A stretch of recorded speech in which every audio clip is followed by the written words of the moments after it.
ED, un TD, je ne sais pas comment on dit.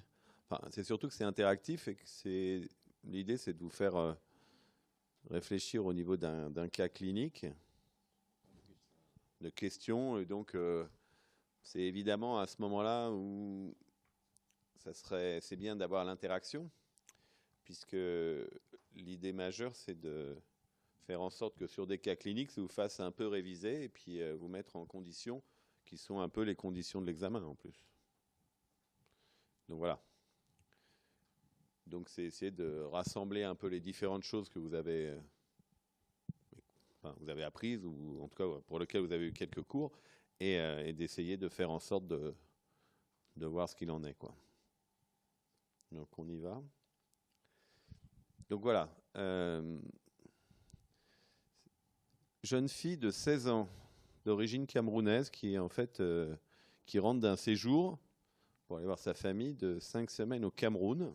Cameroun, vous voyez où c'est, hein, en Afrique, ouais. Pendant son séjour, elle a pris un traitement antipalustre, Nivaquine paludrine, et donc elle rentre le 7 septembre, hein, donc le 18 septembre, elle a de la fièvre, donc elle prend du paracétamol, et 2 jours plus tard, elle a toujours de la fièvre, et puis elle a des troubles de la conscience, elle a un peu mal à la tête aussi, et on la va aux urgences. Alors, il y a une question, donc c'est... Pardon ?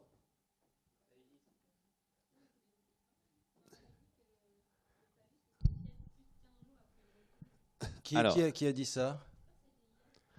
Non. Alors, attendez, je pense que c'est 15 jours. On ne peut pas avoir... Le palu, ça se transmet par un moustique, d'accord, qui vous pique, il va dans le foie, et il reste une semaine, on va dire, et après, il envahit les globules rouges. Vous vous rappelez de ce cycle? Et après, on devient symptomatique. Donc, c'est vrai qu'on dit que c'est une semaine. Une semaine après la piqûre d'un moustique. En fait, c'est la fièvre qui met un certain temps à se déclarer après qu'on a été inoculé. Mais là, elle était 5 semaines déjà au Cameroun. De toute façon, il y a une phrase qu'il faut retenir dans tous vos cours de parasitologie. Je crois que c'est là, non? C'est après? Non, je ne sais pas. Bon, en gros, c'est... Ah bah voilà, c'est qu'en gros, syndrome fébrile au retour d'une zone d'endémie, il faut faire le diagnostic, enfin, il faut rechercher le diagnostic PALU. Pourquoi? Il y a 2 raisons majeures, ou 3 même. Pardon? Alors, il y a un traitement efficace, mais ce n'est pas ça. C'est que quand on a de la fièvre, qu'est-ce qu'on donne en général? Des antibiotiques. En tout cas, on ne va pas donner un antipaludique. L'antipaludique, il traite le palu et il traite que le palu.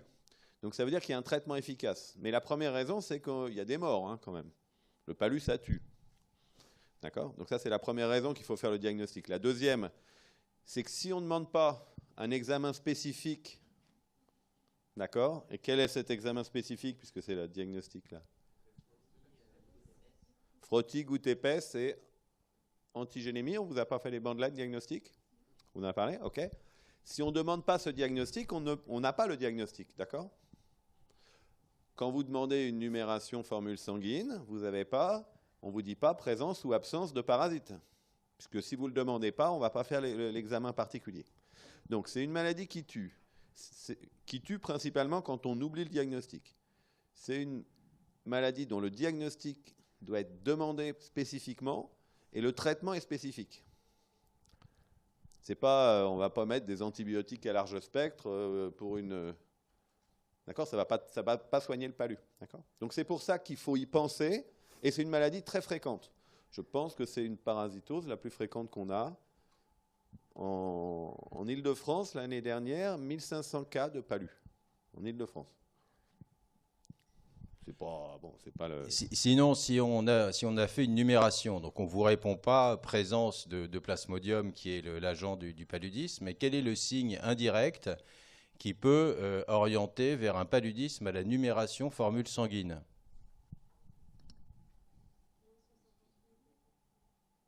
C'est-à-dire, c'est quoi? Une thrombopénie. Voilà, aphalsie. Donc voilà, le frottis sanguin montre ça. Donc vous voyez, vous avez peut-être déjà vu un microscope, des globules rouges, non? Ça, ce sont des globules rouges. Ils sont rouges, il n'y a rien dedans. Et là, ce sont des globules rouges avec quelque chose dedans. Il y a 2 couleurs. C'est un parasite. Plus celui-là, il est particulièrement agressif. Hein. Vous voyez qu'il y en a beaucoup. Combien on imagine? Vous savez combien il y a de parasites, par exemple, là, chez cette patiente, à peu près? Non?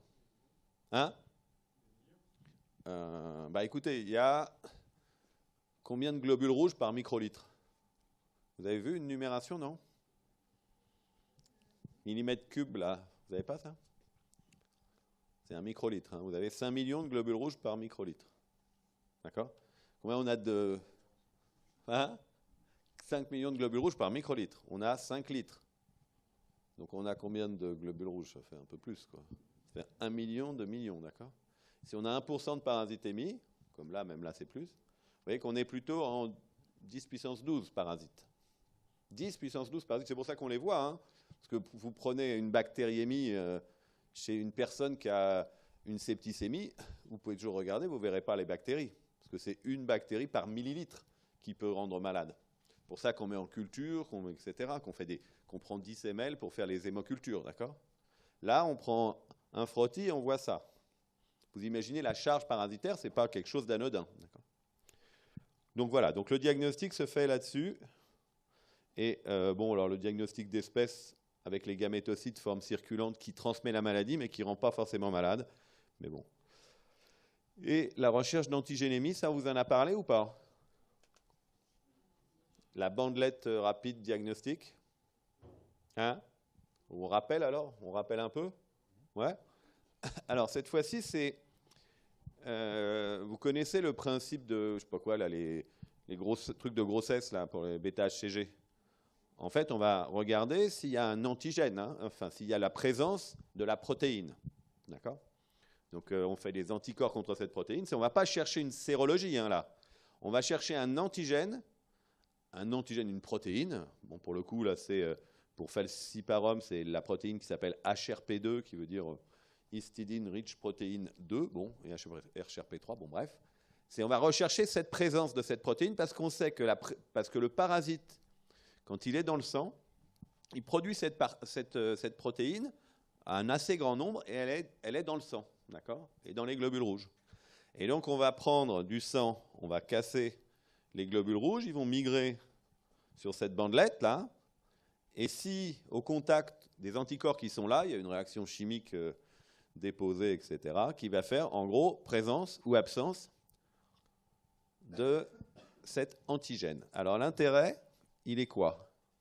Qui peut faire cet examen? Ouais, tout le monde, mais tout le monde, c'est-à-dire même des non-médicaux. Hein.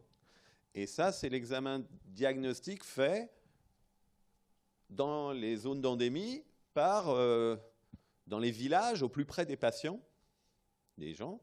C'est-à-dire que le matin, je sais pas, il y a des petites shops, peut-être des petites pizzas shops, enfin des trucs, c'est pas, il n'y a pas de froid, il n'y a pas de chaîne de froid là. Hein. Avant de partir, il y a quelqu'un qui a mal à la tête, qui ne se sent pas bien, il est dans une zone palustre, il va, c'est gratuit, ça coûte pratiquement rien, 1 euro, mais c'est donné gratuitement.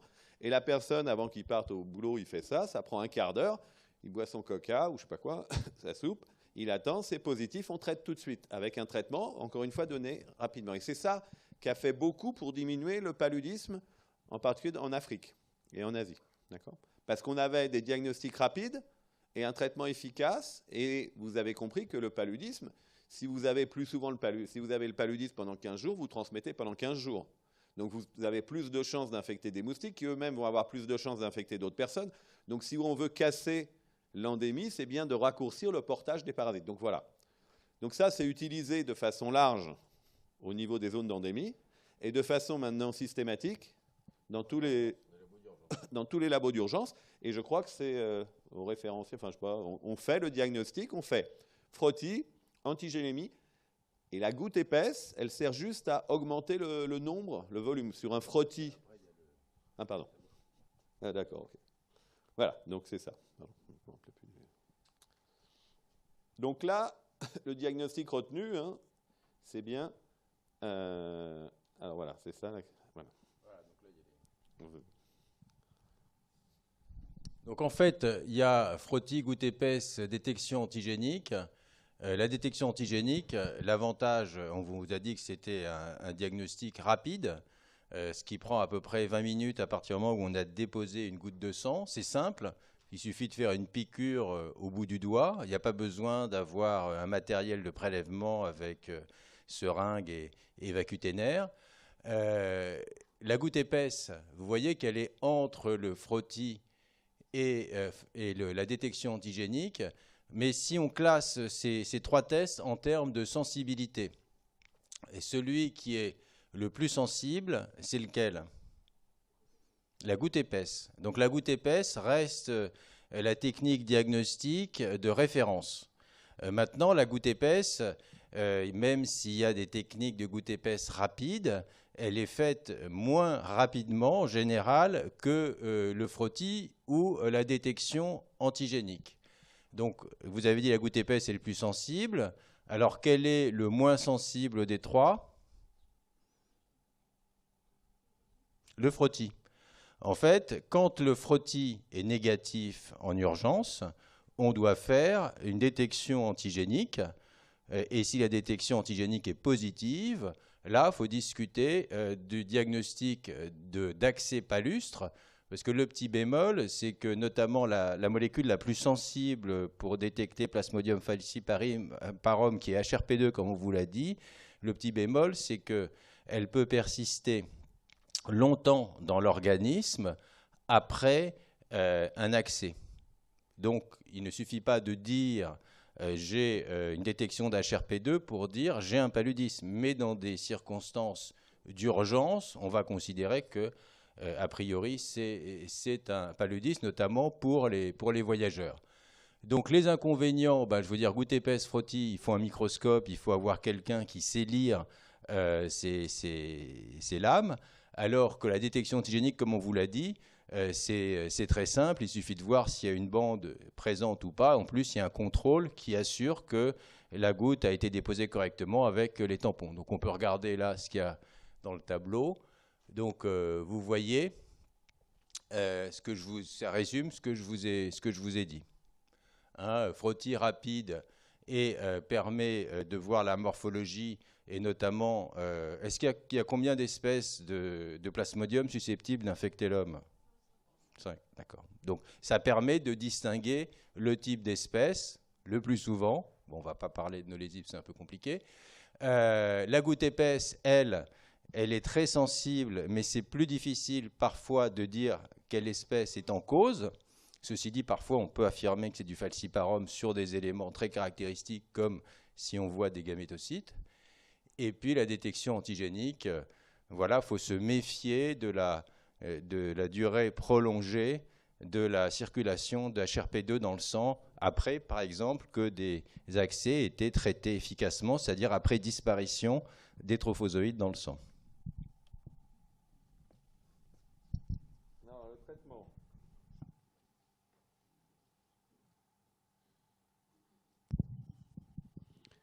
Le traitement. Hein?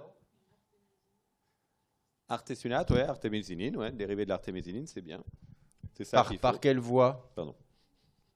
Par quelle voie? IV. Donc, et vous hospitalisez dans quel service? En réanimation. Donc c'est important de dire qu'il faut que cette patiente aille en réanimation pour qu'elle ait une perfusion d'artéméter, d'artésunate. Alors, il y a peu de contre-indications à l'artésunate. C'est quand même un médicament qui a montré son efficacité supérieure à la quinine. Je pense qu'on vous a eu un cours là-dessus. Donc, les discussions sont limitées sur le fait de prendre de la quinine ou de l'artésunate. C'est vraiment de l'artésunate qu'il faut faire, surtout pour les palus graves. On va passer un peu sur le... Ce qu'il faut retenir quand même, c'est qu'à partir du moment où on a initié le traitement par artésunate, il faut qu'il y ait 3 jours de traitement avant d'envisager un relais par des traitements, notamment par exemple Péros. Donc ça, c'est une chose qu'il faut avoir à l'esprit. Bon, les contre-indications, vous le disiez, que s'il y en avait très peu, éventuellement la femme enceinte au premier trimestre de grossesse, et c'est là où on peut revenir au traitement de référence pendant longtemps, qui était la quinine IV dans du seringue glucosé à la seringue électrique. Donc voilà, donc c'est vraiment artésunate, voire, mais si possible, non, la quinine. Alors, ce qui peut arriver dans le paludisme, c'est que malgré le traitement, on ait une réaction de défaillance multiviscérale. Alors là, elle a eu quoi? Syndrome de détresse respiratoire aiguë, insuffisance rénale, rhabdomyolyse et coma. Une hémoglobine à 7 grammes, des plaquettes à 21 000. Je ne pourrais pas voir. Voilà. Donc à J5, elle est guérie. Mais elle est guérie de ses parasites, on les a tués, mais elle, à J7, elle meurt. Elle avait 16 ans, c'est ça? Oui. 16 ans, d'accord. Principalement, encore une fois, par retard au diagnostic. C'est pour ça qu'une fièvre au retour de zone d'endémie, il faut y penser. C'est un cas... C'est un cas réel. Hein. Donc, quels sont les critères de gravité relevés dans l'observation? Alors, les troubles neuro, ouais. On va remettre un peu. Ouais. Alors, d'abord, on commence par les signes cliniques et après, on verra les signes biologiques. Alors, la défaillance multiviscérale, voilà, l'insuffisance respiratoire aiguë, la détresse respiratoire, l'insuffisance rénale, oligo-anurique. OK. Donc, en fait, ça, c'est des signes de gravité d'un accès palustre. Il suffit qu'il y ait un de ces signes qui soit associé à la mise en évidence dans le sang du malade de forme asexuée de Plasmodium falciparum pour dire ce patient a un accès grave à Plasmodium falciparum, il faut l'hospitaliser en urgence, en réanimation, pour lui mettre de l'artésunate par voie IV. Parce que la mortalité du palu grave, c'est de l'ordre de... Vous avez une idée ou pas? Un peu moins, mais s'il est traité. Hein. C'est de l'ordre de 10 à 20%. Donc, c'est... d'accord, c'est quand même... Donc, et c'est souvent des... Entre guillemets, des gens en bonne santé, d'accord? Encore une fois, ce sont des infections chez des personnes qui sont tout à fait... Donc, on a vu les signes de gravité cliniques. Maintenant, quels sont les signes de gravité biologique de cette observation? Pardon? Alors, l'hémoglobine, c'est-à-dire, qu'est-ce qu'il y a à l'hémoglobine? Pardon? Donc, une anémie. Hein, et elle est de quel type, cette anémie? Non, mais je veux dire, vous avez une anémie régénérative, agénérative. Pourquoi elle est une anémie?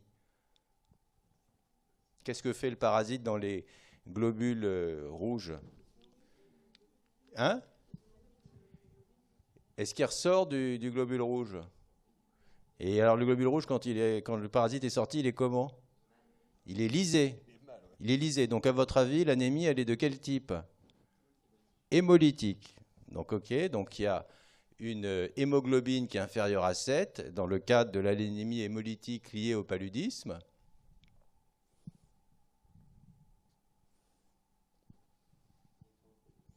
Alors, la thrombopénie, on va en rediscuter. Là, elle est quand même à 21 000. La thrombopénie, on a dit tout à l'heure que ça pouvait être un signe indirect du paludisme et qui peut se voir dans un accès simple. Donc, toute thrombopénie associée à un paludisme à falciparum n'est pas un signe de gravité, ne nécessite pas à lui seul d'être hospitalisé. Mais si la thrombopénie est très profonde, elle peut être associée à une CIVD, qui est un signe de gravité. Et les recommandations actuelles, c'est quand il y a une thrombopénie inférieure à 50 000, d'hospitaliser le patient. Qu'est-ce qui manque pour rechercher quels examens il manque pour rechercher les signes de gravité? Vous vous rappelez les signes de gravité ou pas? Tous? Voilà, on va les mettre là. Voilà, normalement.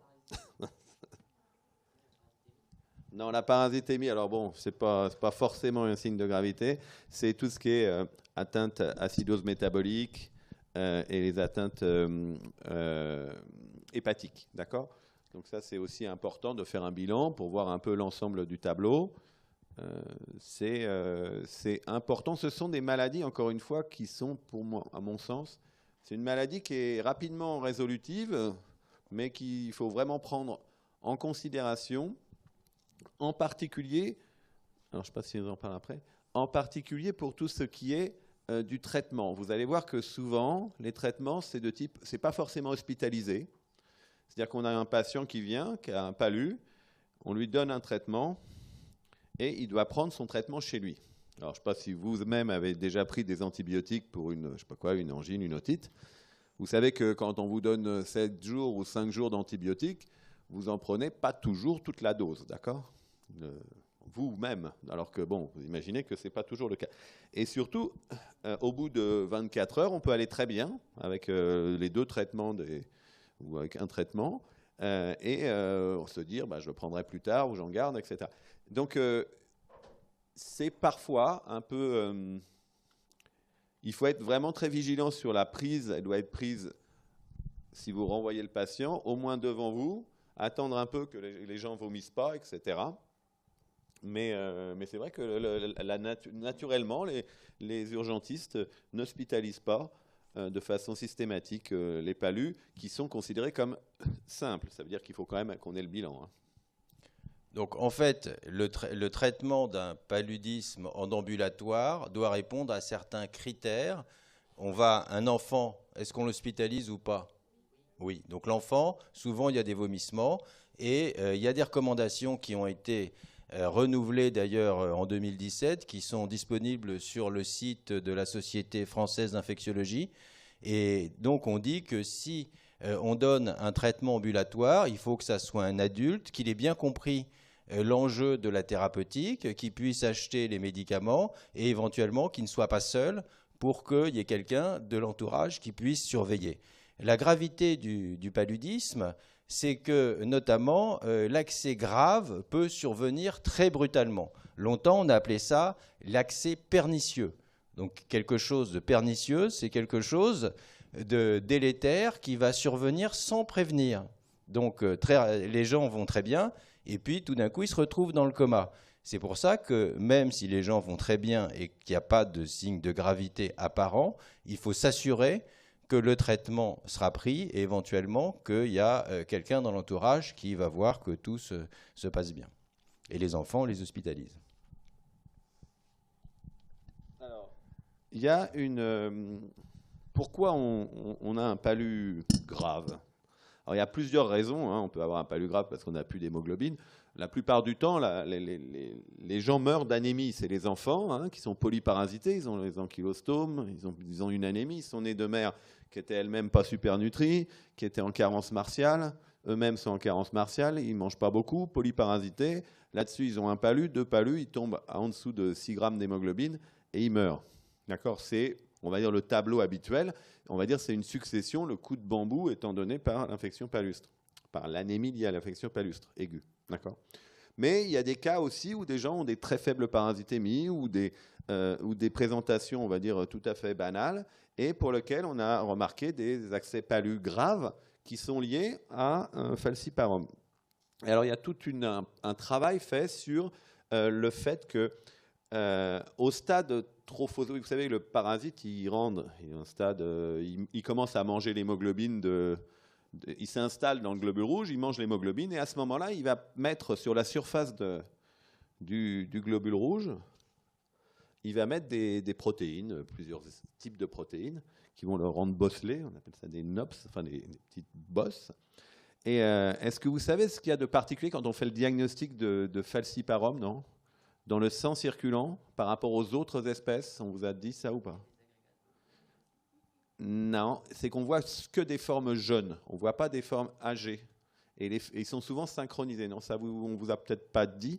Okay, donc on voit que des formes jeunes, parce que les formes âgées, c'est-à-dire âgées, donc c'est en heures, hein, à partir de 12 heures, 11 heures, on appelle les trophozoïtes, ils ont justement exprimé à la surface du globule rouge des gènes, des protéines qu'on appelle PFEMP1. Bon. Plasmodium falciparum érythrocyte membrane protéines, je pense que ça doit être ça, hein, qui sont en fait comme des immunoglobulines un peu, qui vont lui permettre de se coller aux capillaires, aux cellules, enfin à l'endothélium. Et donc c'est simple, et donc c'est exprimé de façon très variable, un peu comme les immunoglobulines. Encore une fois, c'est très à chaque ce qu'on appelle la variation antigénique, puisque en fait, nous on va faire des anticorps contre ces protéines, et donc on va être bloquant, et donc lui il va changer beaucoup, et donc un coup il va se coller au niveau du coude, un coup il va être au niveau, je sais pas, du genou, bon là c'est pas très grave, puis un coup ça va être au niveau de la tête ou au niveau des poumons, et là ça va être un peu plus embêtant, puisqu'il va pouvoir entraîner ce qu'on appelle des blocages, hein, si c'est au niveau du cerveau, tous les parasites vont se coller en même temps au niveau du cerveau, et on peut avoir des neuropaludismes. On peut avoir aussi le fait qu'ils vont se coller entre eux ou prendre des globules rouges non infectants.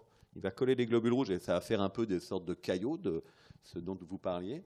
Et donc, c'est sans doute une des raisons de la physiopathologie un peu particulière, et aussi sur le caractère un peu rapide et pernicieux dont on parlait. C'est-à-dire qu'à un moment donné, si tous les parasites expriment le même et vont se coller au même endroit, au poumon, encore une fois, au niveau du cerveau, alors on va avoir une symptomatologie rapide et grave. Donc c'est pour ça que ce sont quand même une maladie, enfin c'est une maladie sur laquelle il faut penser, puisque encore une fois le diagnostic n'est pas évident, enfin il faut le demander, et le traitement est spécifique. Alors, éléments qui auraient pu éviter cette issue fatale. La première chose, c'est le diagnostic précoce, hein. La prévention qu'on aurait dû faire aux patients, alors peut-être qu'on l'a faite, mais elle n'a peut-être pas suivi, sur les piqûres de moustiques. Alors dormir sous moustiquaire imprégné d'insecticides, c'est très bien, mais ce n'est pas évident de se balader avec une moustiquaire imprégnée d'insecticides. Donc on peut avoir des diffuseurs qui marchent bien, mais encore une fois, il faut que ce soit tous ces médicaments, enfin tous ces traitements antivectoriels doivent être à base d'insecticides. Les trucs qui font du bruit là pour imiter le mâle ou les bracelets. Si ça marchait, il n'y aurait pas d'arbovirose. Ou les huiles essentielles. Hein. Ça ne marche pas. Hein. Non, mais voilà. Parce que sinon, il n'y aurait plus de palu, il n'y aurait plus d'arbovirose. Il suffisait de mettre des bracelets qui imitent le cri du mâle. Mais il y en a encore. Et puis la chimio adaptée au pays, puisque vous avez vu que la prévention qu'elle a prise était sur la base d'une association de molécules qui ont montré, actuellement sont inefficaces, leur résistance. Et actuellement, ce qu'on propose, donc là, c'est principalement la tovacone proguanil. La dénomination, c'est Malarone, c'est pour ceux qui connaissent, qui est bien supportée, qui est très bien. Et de ce que je sais du CNR, aux dernières nouvelles, il n'y a pas eu un cas décrit, à ma connaissance, de personnes sous chimioprophylaxie bien conduite qui étaient revenues avec un palu au retour d'Afrique. Voilà, alors Mefloquine, c'est une... Je sais pas, il y en a qui ont entendu parler de... Comment il s'appelle là, L'Ariam. Ouais, non, mais le chanteur, là... Ah oui, Stromae. Stromae, là, puis paraît-il fait... Donc, il est vrai que je crois alors, c'est... mais une des premières raisons de la rapatriement sanitaire des voyageurs dans les pays du sud-est asiatique, c'était la prise de l'Ariam à un moment donné. Parce que c'est vrai qu'on a des cas de psychose de type paranoïaque aigu. Enfin, psychose hallucinatoire chronique. C'est contre-indiqué chez les pilotes d'avion, les conducteurs de véhicules, les militaires. Et les gens qui ont des antécédents de dépression. Oui. Oui, qui a une activité psy. Ouais. Et le problème, vous savez comment ça se prescrit, la mefloquine ? Ça se prescrit un comprimé par semaine. Ça veut dire que si vous avez des effets secondaires indésirables, vous allez les garder pendant plusieurs jours. Donc c'est un problème de tolérance qui fait que quand on prescrit ce médicament, on teste 15 jours avant avec un comprimé test pour savoir si les gens le supportent ou pas, et pas qu'ils partent, que ça gâche leurs 10 jours de safari parce qu'ils ont des vertiges, ils ne sont pas bien. Ou, voilà. Voire pire. Et les cyclines, alors c'est bien, c'est pas cher, mais il y a des risques de sensibilisation il y a des contre-indications. Et puis l'inconvénient, c'est la pharmacocinétique, c'est-à-dire que la cycline, il faut vraiment la prendre tous les jours. si on oublie un jour, on n'est plus vraiment protégé. Alors que pour la Malarone, Cool. si on rate un jour, c'est pas grave, il y a des taux sériques suffisants dans l'organisme. Donc, vous avez compris que Malarone, c'est ce qu'on prescrit préférentiellement. Voilà. Alors, oui, juste pour rappeler que c'est quand même, encore une fois, une pathologie fréquente qui va pas s'arrêter du jour au lendemain, vu l'augmentation des voyages avec la zone d'endémie majeure qui est l'Afrique. Hein. Et principalement, vous savez, cette conception de la prémunition, le paludisme, on peut l'avoir plusieurs fois, 10 fois, 50 fois dans la vie, d'accord ? Parce que ça ne donne pas une protection stérilisante, d'accord ? Donc, ça veut dire qu'aussi, on a cette notion aussi de gens qui font un palu et « ah ouais, mais c'est pas grave, moi j'ai l'habitude ». Cette prémunition, cette diminution en fait, de la toxicité ou des effets cliniques, elle se perd rapidement. Et on a beaucoup de personnes qui ont, par exemple, des gens qui habitaient en Afrique, dans des zones de forte endémie, qui viennent en France et qui repartent au bout de 2-3 ans pour aller en vacances ou voir leur famille, et qui sont considérés comme des touristes. Hein.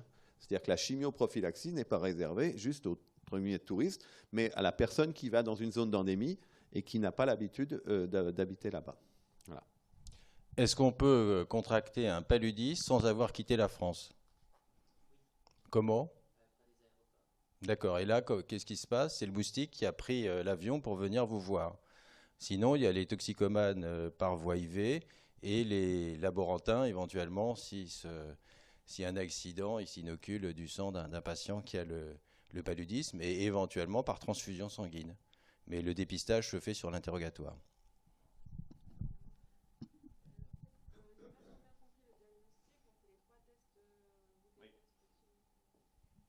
On demande les 3 tests, oui. Mais évidemment, s'il y en a un qui est positif, on n'est pas obligé. Enfin, mais l'idée, c'est de demander systématiquement les 3 tests. C'est moi aussi ?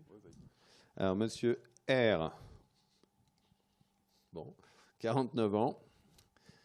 Fièvre, douleur abdominale depuis 48 heures. Il est en France depuis 8 jours. Donc évidemment, c'est toujours retour de voyage. Il a séjourné 3 semaines en Afrique de l'Est. Il a pris une prophylaxie contre le paludisme par chloroquine. À l'examen clinique, on trouve une diminution du murmure vésiculaire de la base droite et un hypochondre droit sensible avec une douleur à l'ébranlement. Je passe ou c'est ça ? Voilà le bilan. Qu'est-ce qu'il y a ? Dites-moi les trucs que vous ne trouvez pas. Qu'est-ce qu'il y a comme anomalie à la NFS ? Notamment pour les polynucléaires. Il y a une hyperleucocytose. À neutrophile, hein, d'accord, ouais. Hein, parce que normalement, on n'a pas 19 000. D'accord. On en a combien habituellement, vous savez ou pas ? Ouais, voilà, moins de 10 000, c'est bien. OK. Et on voit que principalement, c'est lié à des polynucléaires neutrophiles, une petite anémie, une VS. Vous connaissez la vitesse de sédimentation habituelle ou pas ? Hein ? Moins de 100, oui, c'est ça. Ouais, moins de 100. Pour l'adulte, oui. Donc il y a un syndrome inflammatoire, et puis vous avez le bilan hépatique avec une petite augmentation des gamma-GT. Bon, c'est peut-être un Français, donc... Surtout s'il a fait 3 semaines de vacances. Voilà. Bon, alors, après, c'est Alors, qu'est-ce qu'on doit penser en premier ? Comme étiologie parasitaire.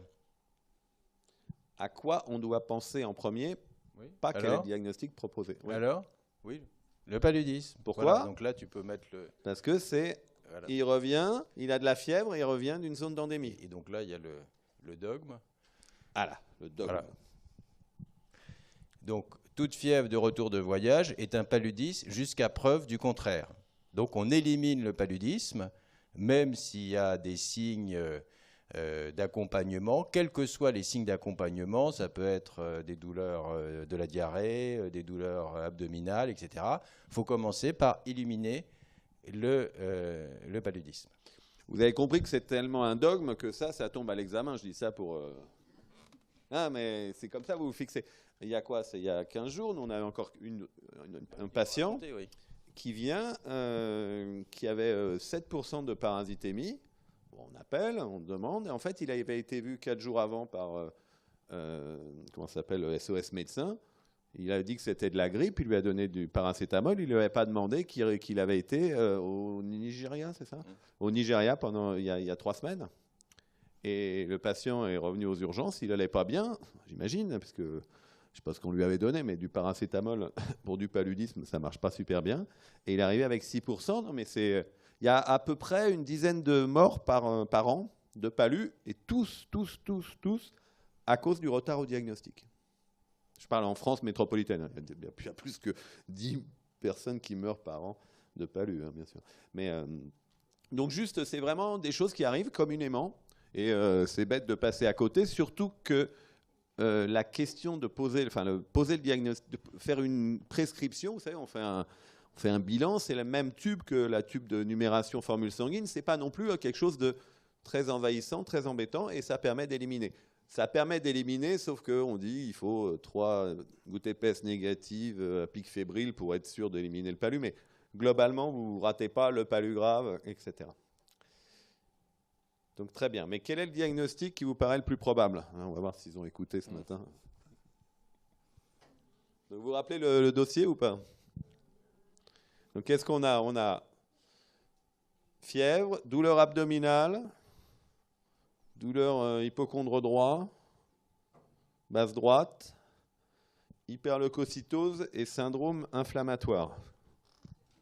Vous dit rien ça? Ah? Pardon? Mais quel type d'amibiase? Pardon? Voilà. Bah, l'amibiase, c'est toujours Entamoeba histolytica. Donc ça, il n'y a pas... Enfin, l'amibiase, toujours l'amibiase tissulaire ou digestive, c'est toujours à Entamoeba histolytica, parce qu'après, il y a des amyblipes qui peuvent donner des kératites. Et là, le type d'amibiase, c'est une amibiase tissulaire et c'est une amibiase hépatique. D'accord? Je te laisse continuer. Donc, vous avez une hypothèse diagnostique qui repose sur quel... donc, oui, on a vu les éléments. Quels examens complémentaires vous allez prescrire? Pardon? Alors, une radio de quoi? Une radio de thorax. Pour voir quoi? Bon, et ça, est-ce que c'est vraiment l'examen clé de l'amibiase hépatique? Si on pense à une amibiase hépatique, on ne va pas demander une radio de thorax.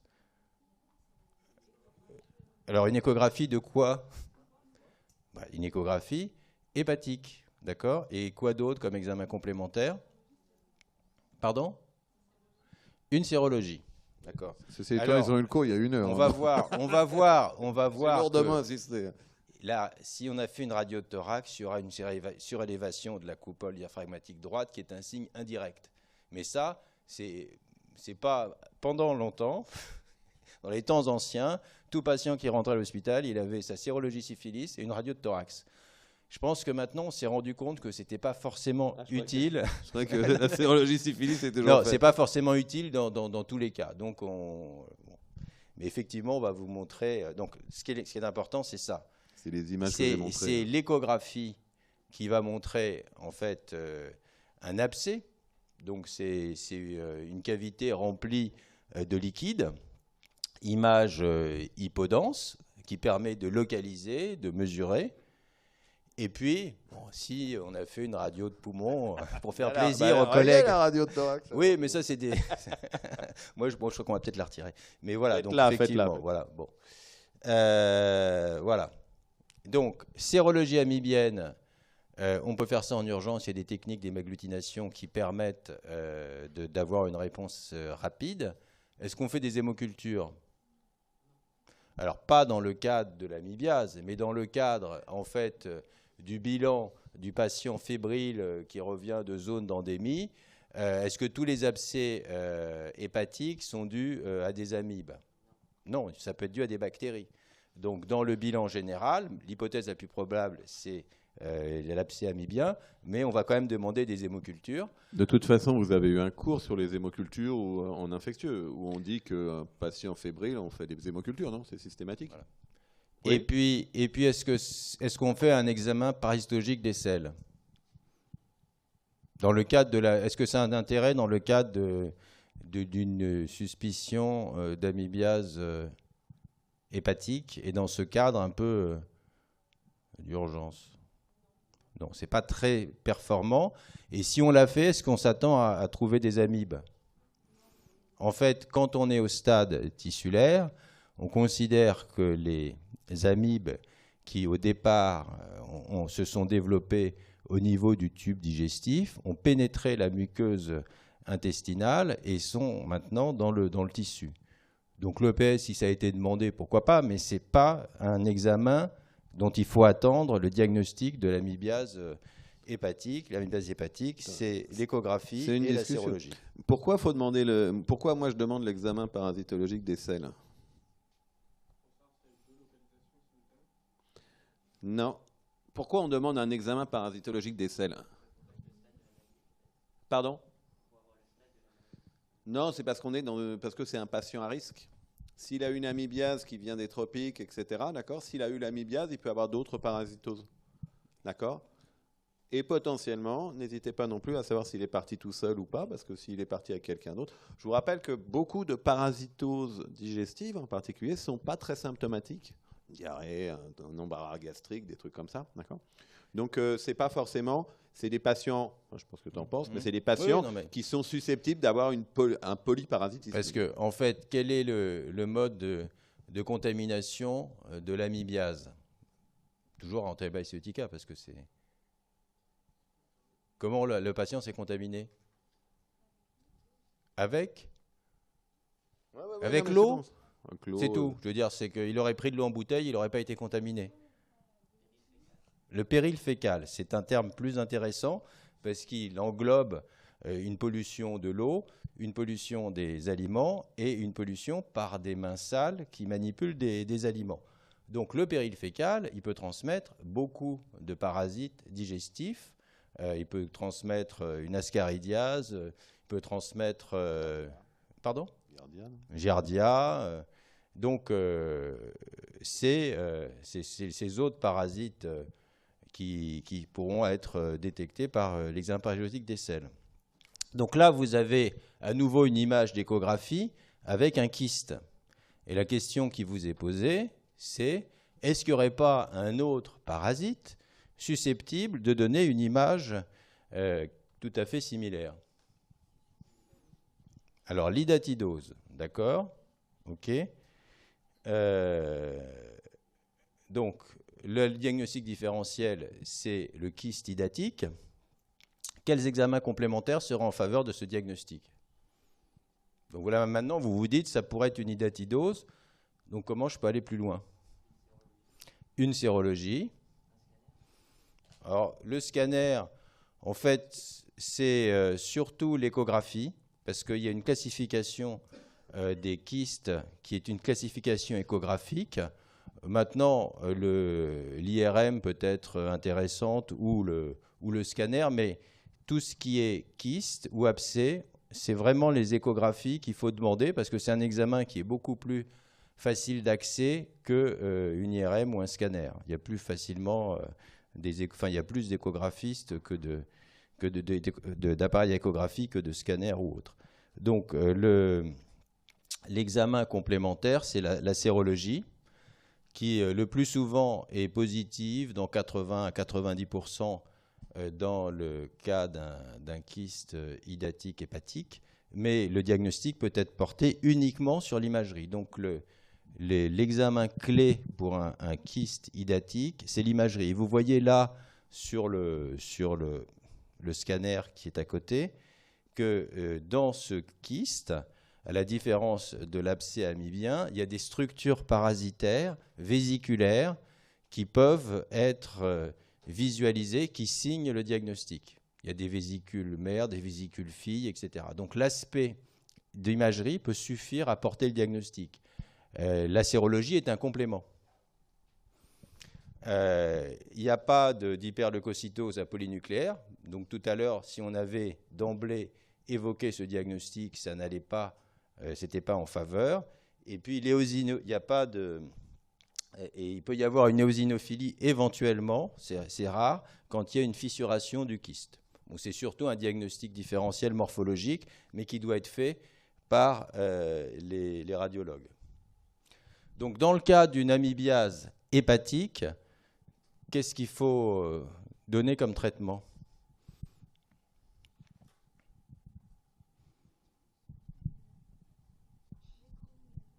Métronidazole, d'accord ? C'est tout. Alors là, dans ce cadre-là, on le donne par quelle voie ? On hospitalise le patient, alors on peut l'hospitaliser en médecine, et au départ, on peut lui donner le métronidazole par voie veineuse. On commence plutôt comme ça, et après on prendra un relais par voie orale. Donc le métronidazole est un amébicide tissulaire. Est-ce qu'il faut associer autre chose au flagelle ? Alors le traitement chirurgical peut être discuté, mais il est rarement réalisé. Ça dépend de si le kyste, enfin l'abcès risque de se rompre mais non. On peut être amené plutôt, en fonction des douleurs et de la taille du kyste, à le drainer. Peut-être un drainage chirurgical éventuellement ou une ponction. Donc en fait le traitement c'est le métronidazole. On peut commencer par voie IV puis prendre un relais Péros. Le traitement il est de 10 à 14 jours et il est recommandé d'associer quand même un amébicide de contact, notamment le tilquinol, tibroquinol, mieux connu sous le nom d'intétrix. Et ça, c'est 2 gélules par jour pendant 10 jours, parce que même si on considère qu'il n'y a quasiment plus d'amibes dans le tube digestif, il peut rester quelques kystes, et si ces kystes persistent, ils pourraient être à l'origine de formes trophozoïdes qui peuvent envahir la muqueuse et donner une récidive. Donc ça, et il faut associer en fait à ce traitement une surveillance échographique pour voir si les choses évoluent favorablement et éventuellement, si ce n'est pas le cas, discuter un drainage.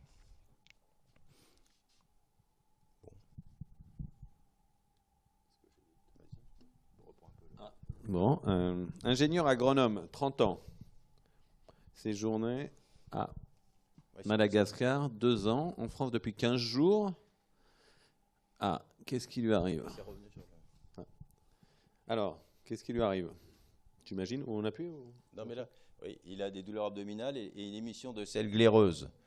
Et il vient vous voir après qu'il y ait eu un examen pathologique des selles en ville et qui était normal. Alors, il y avait un schéma qu'on avait fait, d'accord ? Donc là, il est où alors ? Ils sont où dans le schéma ? On est où dans le schéma là ? Ah, il y avait diarrhée. Après, il y avait quoi après diarrhée ? Vous vous rappelez ou pas ? Alors là, il y a fièvre ou pas fièvre ? Pas fièvre, ok. Donc on est de l'autre côté. Donc déjà, c'est pas fièvre au retour de zone d'endémie. Donc ok, admettons. Pas fièvre. Après, il y avait quoi ? Voilà. C'était soit liquide glaireux, soit liquide liquide. Enfin, eau. Eau, c'était choléra. Et l'autre, on arrivait dans...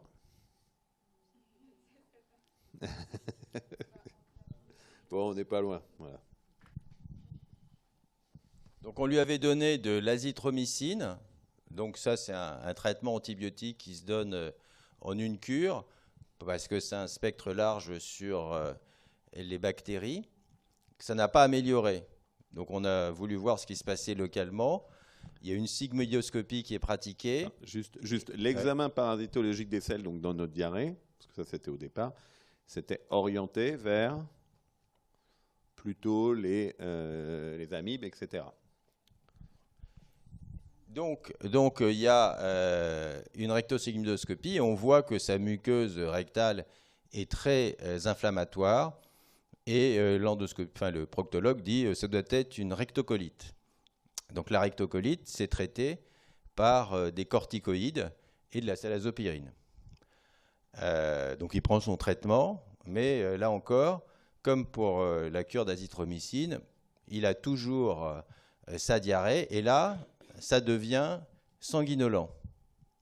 Alors il vient consulter un parasitologue, et il est fatigué, il est apyrétique, et quand on l'examine, il a une douleur à la palpation de la fosse iliaque gauche. Donc quel est le diagnostic parasitaire le plus probable ? Non, mais ça, c'est le nom d'un agent. La maladie, c'est quoi ? Pardon ?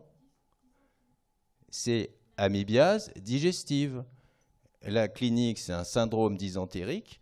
Le syndrome dysentérique, c'est douleur, épreinte, rectorragie. Et parmi les causes de syndrome dysentérique, vous avez l'amibiase intestinale, dite aussi amibiase digestive. OK ? Ouais, c'est bien. Donc, que faut-il prescrire ? Ça, vous savez maintenant. Pardon ? Non, mais là, c'est votre diagnostic le plus probable. Pour l'instant, il faut encore avoir une preuve diagnostique. Donc d'abord, vous allez prescrire examen parasitologique des selles. D'accord ? Est-ce qu'un seul examen, ça permet d'éliminer le diagnostic ? Non. Alors en plus, les amibes, c'est un parasite microscopique. C'est petit, les amibes. Donc il faut quand même avoir un œil exercé d'expert, parfois, pour diagnostiquer une amibiase. Donc c'est pour ça que l'examen en ville, ils n'ont pas forcément l'expérience de ce type de parasitologie. Donc nous, on demande 3 examens des selles. Est-ce que la sérologie amibienne a un intérêt dans cette situation-là ? Tout à l'heure, on l'a demandé dans le cadre. Bon, il faut savoir que, mais ça, je ne sais pas si on voulait, c'est qu'il y a des kystes d'une autre espèce d'amibe qui n'est pas histolytica, mais qui s'appelle dispar. Cette amibe est non pathogène. Mais quand on voit les kystes, on est incapable de dire s'il s'agit de l'amibe pathogène, qui s'appelle histolytica, ou de l'amibe non pathogène, qui s'appelle dispar. Donc, quand vous allez recevoir le compte-rendu de l'analyse des selles de votre patient et qu'il n'y a que des kystes, on va vous rendre présence de kystes d'Entamoeba histolytica / dispar. Bon, et comment savoir si c'est plutôt de l'histolytica ou du dispar? Et c'est là, on peut faire une PCR, mais ce n'est pas encore disponible dans beaucoup de laboratoires. À Paris, il y a juste la Pitié-Salpêtrière qui le fait. Mais plus simplement, on peut faire une sérologie amibienne et dans des études internationales, parce que notamment au Mexique, c'est un des pays où il y a la plus forte prévalence d'amibiase, on s'est rendu compte que quand on faisait une sérologie amibienne, chez les patients qui avaient véritablement de l'histolytica, ça pouvait être positif dans 80-90% des cas. Nous, on ne s'en rendait pas compte parce que la plupart des personnes qui venaient avec des troubles digestifs, ils devaient avoir du dispar. Donc on disait, il y a des kystes d'histolytica, et si on faisait une sérologie, elle était négative. Donc on disait, ça ne sert à rien. Mais maintenant, les connaissances scientifiques ont évolué, et on vous dit, dans les recommandations OMS, que la sérologie peut être une aide pour distinguer histolytica de dispar dans le cadre d'une forme digestive. Alors, en dehors de la PCR, il existe des tests antigéniques qui vont détecter des molécules spécifiques d'histolytica dans les selles.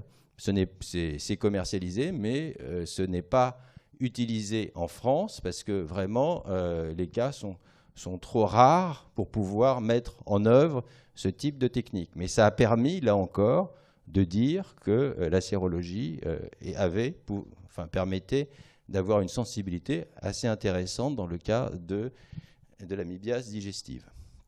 Donc en fait, ce patient, on lui fait son examen parasitologique des selles à Cochin et on s'attend à voir ce parasite protozoaire, cette Entamoeba histolytica, dont vous avez ici les deux formes. Il y a une forme qui est dite végétative, qui est unicellulaire, qui se déplace et qui est hématophage dans le cas d'histolytica. Alors quand on voit cette forme hématophage, on peut dire d'emblée que c'est histolytica, parce que si c'était dispare, la forme végétative n'est pas capable de phagocyter. Mais pour voir les formes végétatives, il faut que la selle soit amenée rapidement au laboratoire, qu'elle reste à une température suffisante pour que les formes végétatives soient vivantes. Donc le plus souvent, ce qu'on voit, c'est ce que vous avez ici. C'est des formes arrondies avec plusieurs noyaux, que sont les kystes d'histolytica dispar. Donc là, on vous dit que c'est histolytica, mais ça pourrait être aussi bien du dispar. Donc on s'attend à voir ça. Et alors oui, alors après, on parle juste du traitement de l'amibiase digestive. Et là, le métronidazole, qui est l'amébicide tissulaire, n'est pas actif sur les kystes. Donc ce qu'il faut, c'est, ou très peu, hein, c'est une croix. Donc ce qu'il faut pour traiter une amibiase digestive, c'est donner l'amébicide de contact, hein, l'intétrix, comme on l'a vu tout à l'heure. Donc, voilà, ça c'était pour un rappel sur l'amibiase digestive. Et nous, qu'est-ce qu'on trouve dans l'examen de selles de ce patient? On trouve, en fait, vous voyez un œuf qui fait près de 150 à 100 microns, je pense, qui est un œuf de Schistosoma mannsoni.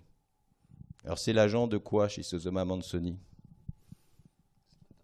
Ah, c'était ce matin. Bon. Donc, c'est quelle maladie parasitaire? Bilharziose. Est-ce qu'il y a une bilharziose ou des bilharzioses, comme il y a amibiase intestinale, amibiase hépatique? Oui. Alors là, ça serait quoi? Digestive. Hein? Et les autres, c'est quoi? Urogénitale, parce que c'est bon, ou artério-veineuse, ou rectale. Donc là, on est dans une amibiase, donc on peut dire sur l'isolement de cet œuf. Alors pourquoi on dit que ce n'est pas du Schistosoma hematobium ou du Japonicum? Parce que les œufs ont une morphologie suffisamment caractéristique, quand on les voit bien, pour dire celui-là, il a un éperon latéral, donc c'est du Schistosoma mannsoni. Si ça avait été du Schistosoma hematobium, il aurait eu un petit éperon pas latéral, mais terminal, plus petit. Et puis il y a aussi la forme. Bon, donc on pose un diagnostic de bilharziose digestive. Si on n'avait pas vu cet œuf, est-ce que quand on suspecte une bilharziose, il y a un examen, quel que soit le type de la bilharziose, qu'elle soit urogénitale ou autre, qui permet de faire le diagnostic en isolant les œufs? Mais il faut demander, il faut faire un... Pardon? De quoi?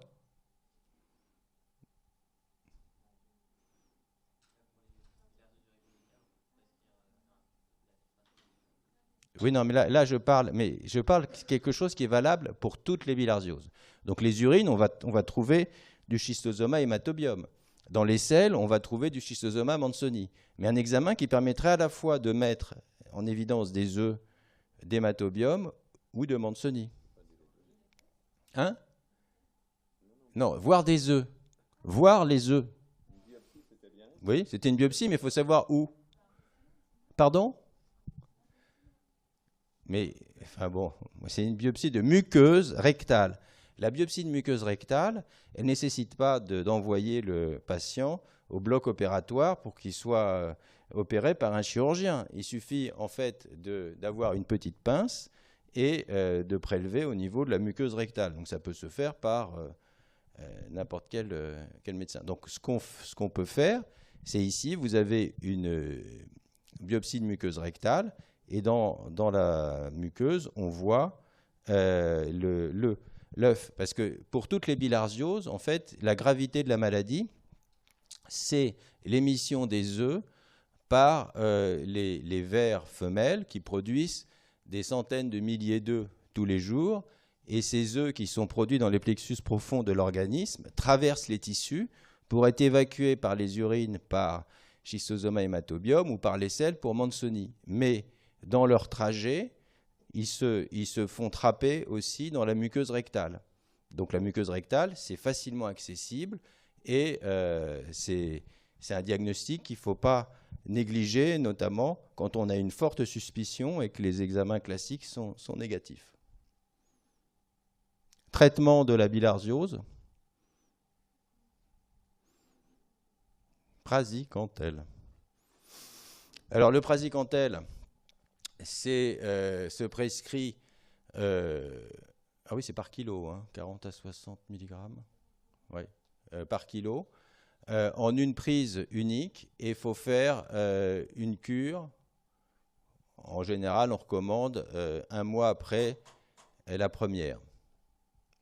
Maintenant, il y a une chose qu'il faut savoir, c'est que là, on a fait le diagnostic de bilharziose à la phase dite d'état, c'est-à-dire que les vers sont adultes et on peut mettre en évidence les œufs, soit dans les urines, soit dans les selles.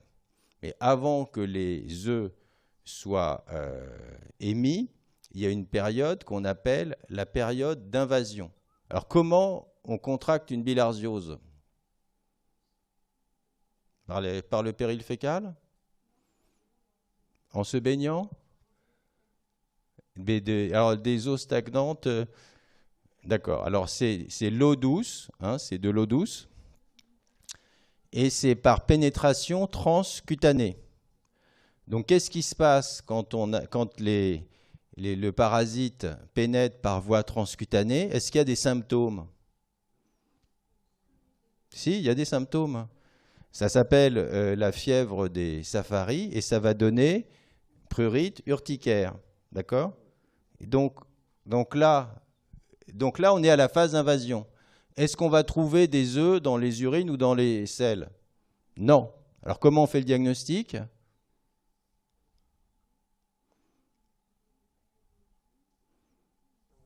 Sérologie. Donc, vous avez un patient qui vient vous voir en disant « j'ai de la fièvre ».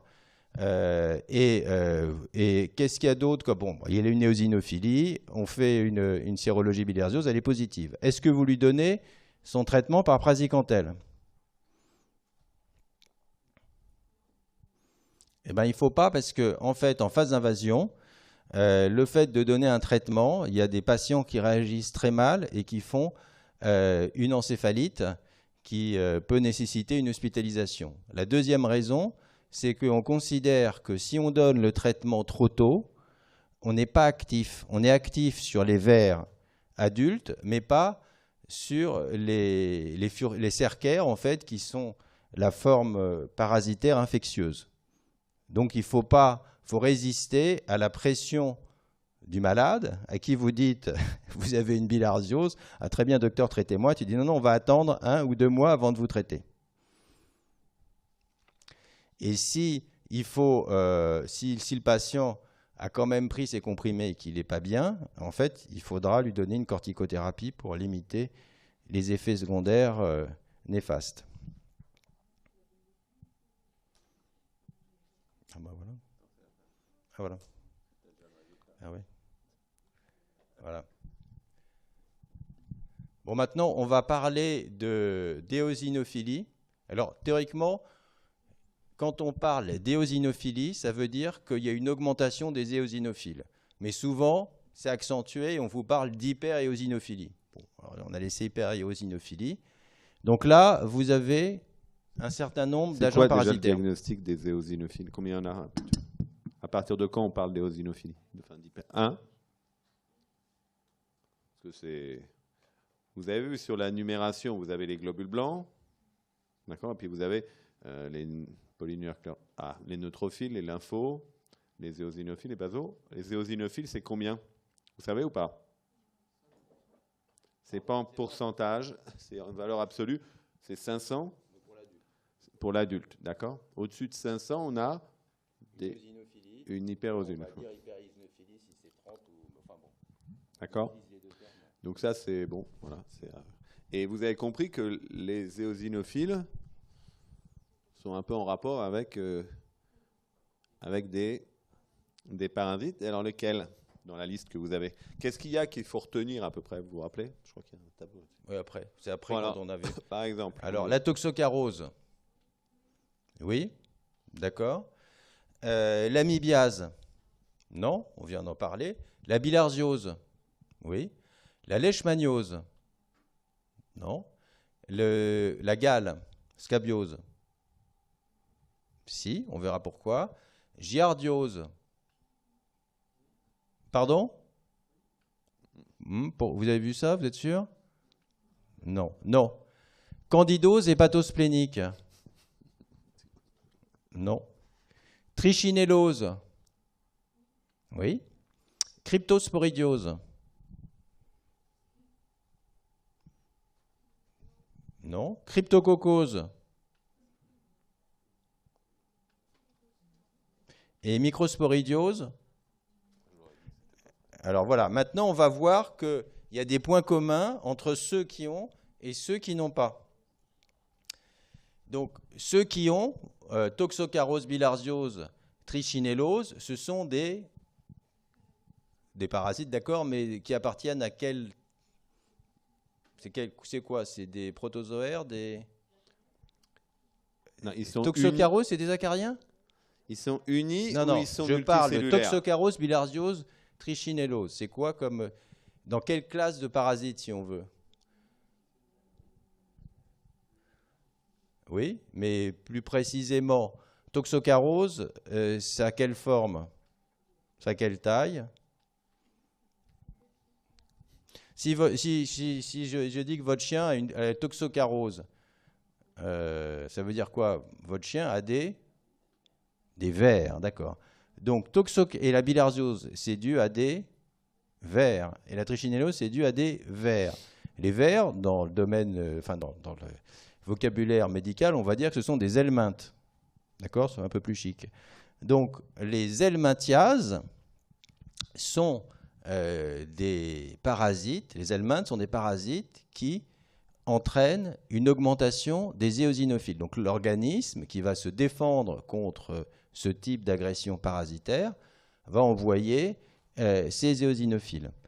Amibiase, leishmaniose, giardiose, cryptosporidiose, microsporidiose, c'est quoi? C'est des protozoaires, d'accord? Donc les protozoaires, défense de l'organisme, ce n'est pas les éosinophiles. Et Candida et cryptocoque, c'est quoi? Et dans les champignons, c'est quoi plus précisément? Vous avez des filamenteux et des levures. C'est des levures. Les champignons n'occasionnent pas d'éosinophilie. Alors après, la subtilité, c'est que parfois, d'un point de vue digestif, il peut y avoir une éosinophilie digestive dans l'amibiase, mais pas sanguine. Donc l'éosinophilie sanguine est associée aux helminthes, pas aux protozoaires et pas aux champignons. Et la scabiose, alors? Alors la scabiose, en fait, qui est un ectoparasite, ce qui donne l'éosinophilie, c'est le prurite. En fait, quand on se gratte énormément, on stimule la production des éosinophiles. Donc, les parasites, les ectoparasites, par les démangeaisons surtout quand il y a un prurite, sont susceptibles d'entraîner une éosinophilie.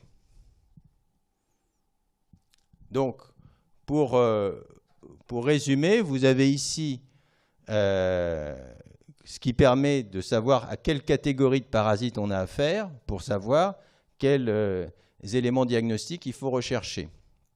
Alors après, l'éosinophilie, elle peut varier. Elle peut être à 550 comme elle peut être à 30 000. Donc, il y a des degrés d'éosinophilie. Elle peut être modérée, moyenne ou forte. Et on a constaté que plus le parasite est peu adapté à l'homme, c'est-à-dire c'est un parasite qui habituellement se développe chez les animaux. Et le parasite, en fait, vous savez, il a un cycle. Il faut qu'il se développe et qu'il se reproduise. Donc, pour faire son cycle, il a besoin d'un hôte, puisque c'est un parasite, il ne peut pas se débrouiller tout seul.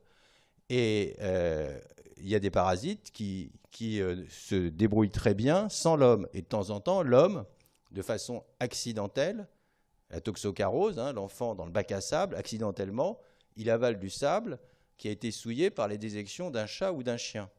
Et là, le parasite, il n'est pas du tout dans l'environnement dans lequel il doit évoluer. Il doit évoluer dans le tube digestif du chien ou du chat. Et là, donc, il y a une violente réaction de l'organisme de l'enfant qui va faire une éosinophilie à 20 à 30 000, qui va faire de la fièvre, qui va faire un urticaire, qui va peut-être faire une toux, qui va avoir une hépatomégalie, etc. Deuxièmement, pour que l'organisme réagisse de façon intense vis-à-vis du parasite, ça se verra d'autant plus que le parasite est au contact des tissus. C'est pour ça que quand vous êtes infecté au départ par des larves d'Ascaris, et quand il y a la migration larvaire, ça passe par les tissus, il y a un cycle complexe. Là, vous allez avoir une éosinophilie importante. Puis après, vous aurez des vers adultes qui seront dans votre lumière intestinale. Et là, en fait, il n'y a plus de contact étroit entre le parasite et le tissu humain, et donc l'éosinophilie diminue, voire disparaît. Donc quand c'est mal adapté à l'homme, et en plus qu'il y a un cycle intracellulaire. Alors, juste pour... parce que c'est important, parce que déjà ça tombe, mais surtout ça tombe souvent quand vous avez un patient, vous avez des hyperosinophiles. Donc évidemment, il y a tout ce qui est terrain atopique dont on ne parle pas. Il y a d'autres causes, il n'y a pas que les parasites, mais il faut l'éliminer. Mais pour les parasites, donc, vous avez multi ou unicellulaire. Unicellulaire, ça ne donne pas... D'accord, les protozoaires ne donnent pas d'hyperosinophilie et les champignons non plus. Voilà, c'est assez simple. Ça vous permet peut-être une autre façon de vous en rappeler. Donc, si on regarde la cinétique de l'éosinophilie, c'est-à-dire qu'on fait des numérations successives à partir du moment où le patient s'est contaminé et puis après. On voit, ce que je vous disais, c'est que c'est quand le parasite pénètre dans l'organisme qu'il va y avoir la montée la plus importante de l'éosinophilie. Donc vous avez cette pente qui est assez raide. Et puis après, le parasite est adulte, il s'est mis dans la lumière intestinale le plus souvent. Et à ce moment-là, l'éosinophilie diminue. Donc c'est la courbe de Lavier qui est dite en coup d'archer, parce que le violoniste, en fait, il donne un grand coup, puis après, il descend lentement pour tenir sa note. Il y a une particularité d'une parasitose qui s'appelle l'angululose, et vous voyez que là, ça redescend, ça remonte, ça redescend, ça remonte. Pourquoi ? Avec les explications que je vous ai données, parce qu'en fait, il y a des pénétrations régulières transcutanées, il y a un cycle interne par contamination par les selles du patient. Le patient émet des selles avec les larves d'anguillules, et on a certaines qui vont repénétrer la peau du patient. C'est comme la bilharziose, c'est une pénétration transcutanée, et ça va le réinfecter. Donc, c'est pour ça qu'il y a ces vagues. Donc, on est toujours dans l'éosinophilie. Donc là, je vais vous énumérer des causes d'éosinophilie parasitaire, donc du tout à des helminthes. Et parmi celles-ci, il faut distinguer celles qui s'accompagnent de fièvre. Donc la toxocarose, oui, c'est très mal toléré. L'ascaridiose. Alors il faut raisonner, est-ce que c'est un parasite animal qui est transmis à l'homme ou un parasite strictement humain? Donc l'ascaris, il est strictement humain, donc il ne s'accompagne pas de fièvre. L'oxurose, ça il faut le savoir parce que c'est une maladie très fréquente, et Enterobius vermicularis, il est strictement humain. Sinon vous avez des espèces qui sont spécifiques des oiseaux, des singes ou autres. Donc il n'y a pas non plus de... La dystomatose. L'hystomatose, c'est une parasitose du bétail, souvent du mouton. Oui. La bilharziose, à la phase d'invasion notamment. Et puis la trichinellose, laboratoire de Cochin et centre de référence pour la trichinellose. C'est une maladie due à la consommation notamment de sangliers en France ou de gibier à l'étranger. Et c'est une maladie qui n'est pas du tout spécifique de l'homme. Donc, les causes d'éosinophilie fébrile, ce sont ces 4 causes. Toxocarose, dystomatose, bilharziose et trichinellose. Bon, juste pour ceux qui passent des vacances en Corse, à votre avis, est-ce qu'on peut contracter une bilharziose en France? On a pu, à un moment. Après, c'est les gens qui allaient se baigner dans la rivière Cavu. Tu leur as dit aussi? Bon, ok. Bon, donc, ok. Donc, pour terminer, on va relier des helminthiases avec le mode de contamination. Donc, vous avez A, toxocarose, et vous savez, tout à l'heure, j'ai dit que c'était dans les bacs à sable. Ah non.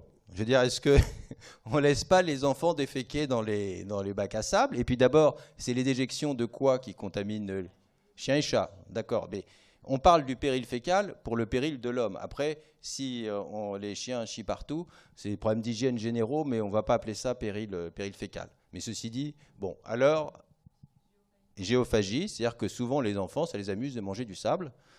Bon, des fois, c'est accidentel. Deuxièmement, ascaridiose. Donc c'est là où ce qui avait été dit péril fécal revient, hein, péril fécal, amibiase. Oxurose. Comment peut être la contamination? Autocontamination. Hein, il faut savoir que les enfants, bon, ils se contaminent par le voisin. Il faut faire il y a un individu qui contamine un autre au départ. Mais après, il entretient la parasitose tant qu'il n'est pas traité par une autocontamination. Ses mains contiennent les œufs embryonnés et il manipule les aliments ou il se suce les doigts. Et là, ça va persister. Donc, autocontamination, oxyrose. Bilharziose, on a vu que c'était éventuellement un bain en eau douce, mais je dis éventuellement un bain parce qu'il suffit de marcher pieds nus dans des mares pour se contaminer. Donc, à l'interrogatoire, il ne faut pas dire « ah ben, vous n'êtes pas baigné, donc vous n'avez pas de bilharziose ». Des fois, les gens n'ont pas conscience, enfin, ils ne se sont pas baignés, ils ont simplement marché pieds nus. La trichinellose. Non, ce n'est pas un parasite du poisson. La trichinellose, on a dit à un moment que Mozart était mort de trichinellose parce qu'il avait écrit une lettre à sa femme avant de mourir. Il est mort dans un tableau un peu d'édème et il disait je te laisse parce que j'ai des saucisses dont je sens la bonne odeur et dont je vais me régaler. Saucisses de porc, bien entendu. Et il les aimait pas très cuites. Donc la trichinellose, c'est de la viande.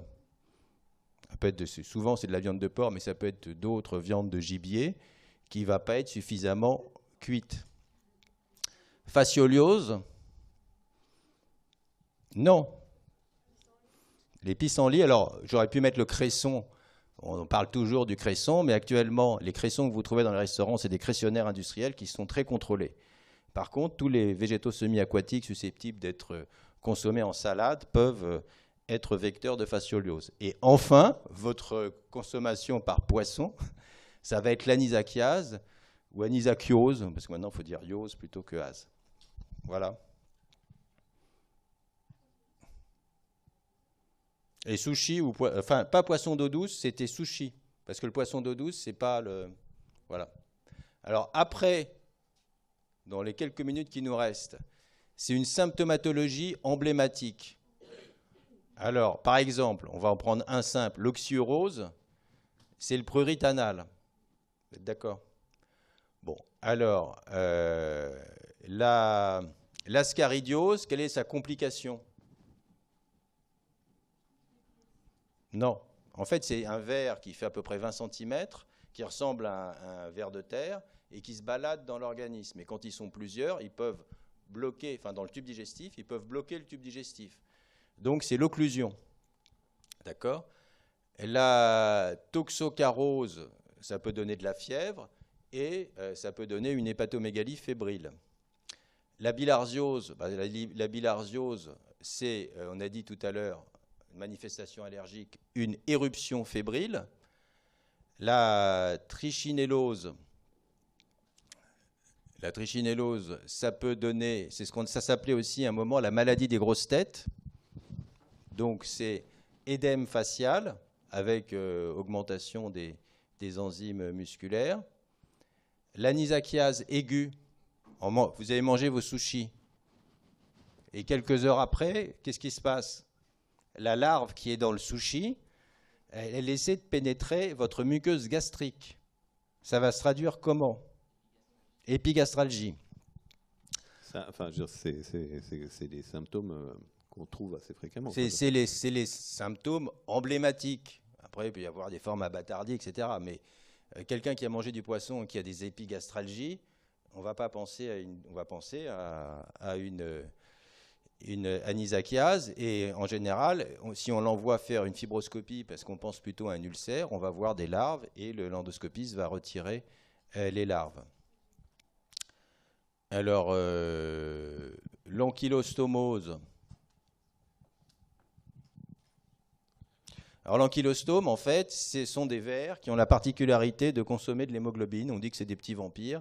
Et quand ils sont très nombreux, anémie fériprive. Dystomatose. Les vers se localisent où? Plus particulièrement dans les voies biliaires, surinfection des voies biliaires, angiocolite. Téniasis à ténia saginata, émission d'anneaux hors des selles. Anguillulose, non. C'est une pathologie, il faut y penser. Ça peut être très grave, notamment chez les immunodéprimés. Ben non. Voilà. En fait, l'anguillulose, il y a une forme qui s'appelle l'anguillulose maligne chez les patients immunodéprimés ou qui prennent des corticoïdes. Il y a une multiplication majeure des larves qui envahissent à la fois le système nerveux, mais qui peuvent aussi envahir le poumon. Et en tout cas, ce qui est important, c'est que ça peut donner un décès. Et Téniasis à Ténia solium, il reste l'épilepsie parce que c'est une complication de ce ténia qui est la cysticercose, c'est-à-dire des kystes qui peuvent se retrouver au niveau du cerveau. Et pendant longtemps, on a dit que c'était la première cause d'épilepsie à La Réunion, parce qu'à La Réunion, il y a des élevages personnels de porcs et ils aiment bien manger des saucisses peu cuites. Voilà. Il est 13h. Et c'est fini.